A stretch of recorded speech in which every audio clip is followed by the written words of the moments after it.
আমার ছেলের টোটোবেলা ওইখানে দাঁড়ালো, আমি একা গেলাম, এখানে গিয়ে জিজ্ঞেস করলাম একটা ছেলেকে, এটা কি রাহুলের বাড়ি? বলছে হ্যাঁ। ওকে ডাকে কথা বলবো। ওনার বাবা চলে আসলো, এই যে নিরানি করে, নিরানি পাশে নিয়ে মারবো করবো। আমি কাকা বাবু এমন করছেন কেন? আমি তো ভালো হবে। কি হয়েছে, তোমাকে মেরেছে? হ্যাঁ। তারপরে ও চলে আসলো। কে মেরেছে এদের মধ্যে চিনতে পারছো? হ্যাঁ, ইনি মেরেছে, এই যে মেরেছে। তারপরে ওই যে মহিলাগুলা কে মেরেছে সব চলে গেছে, ভেঙে গেছে। তারপরে ঠিক আছে, আরো মেরেছে, 5-6 জন মেরেছে। আমাকে জোর করে ঝগড়াঝাটি বেঁধেছে এখানে। আমি বারবার বলছি আমাকে এখানে বসিয়ে বাঁধো, আমাকে বসিয়ে।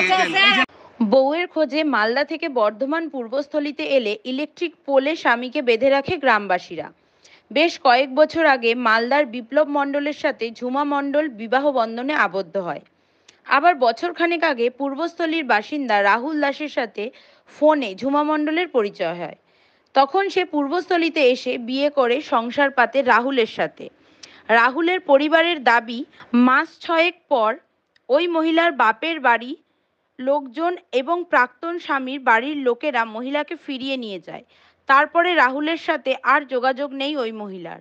কিন্তু হঠাৎই ওই মহিলার স্বামী এসে রাহুলের খোঁজ করে। পরে রাহুলের বাড়িতে ঢুকে পরিবারের লোকের সাথে দুর্ব্যবহার করতে থাকে। তখন পরিবারের লোকেরা গ্রামবাসীদের ডাকে। গ্রামবাসীরা ওই যুবককে ইলেকট্রিক পোলের সাথে বেঁধে রেখে পূর্বস্থলী থানায় খবর দিলে পূর্বস্থলী থানার পুলিশ এসে ওই যুবককে এবং রাহুল দাসকে পূর্বস্থলী থানায় নিয়ে যায়। এই ঘটনার জেরে এলাকায় চাঞ্চল্য ছড়িয়েছে। কি জানাচ্ছে এলাকাবাসী, রাহুলের মা ও রাহুলের বাবা, শোনাবো আপনাদের। তো আমরা জিজ্ঞাসা করলাম কী হয়েছে, বলছে মালদা থেকে এসেছি। তো মালদা থেকে আসার পরে উনি তো যা বাজে বাজে যা মুখের ভাষা যেটা বলে নর্মালি সেটাই বলছে, যা বিচ্ছিরি বিচ্ছিরি ভাষা।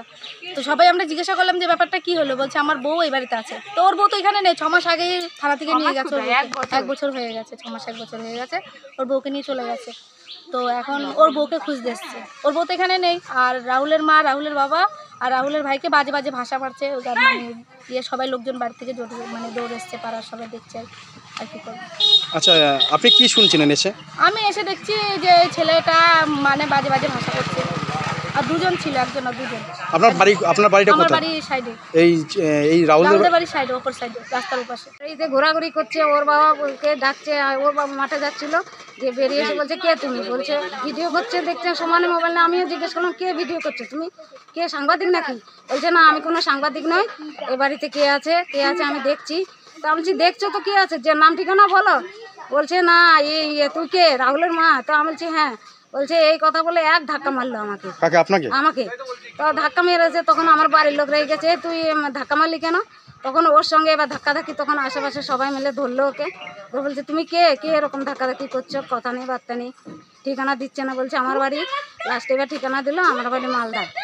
ওই ছেলেটা এখন কি? এই ছেলেটা কি আপনি জানেন? ছেলেটাকে যে এখন বললো যে আমি মালদা থেকে এসেছি, যে আমার এই যে ছেলেটা বিয়ে করেছিল ওটার স্বামী। তো তা আমি বলছি তোমাদের এখানে কে আছে, কি আছে? তুমি যে এসছো, তোমার এখানে কী প্রমাণ আছে? তোমার বউ তো নেই, এর আগে তো থানা পুলিশ করে নিয়ে গেছো তুমি তোমার বউকে। বলছে আমি দেখতে এসেছি যে আমার বউটা এখানে আছে নাকি, কীরকম জায়গায় ছিল না ছিল দেখতে এসেছি।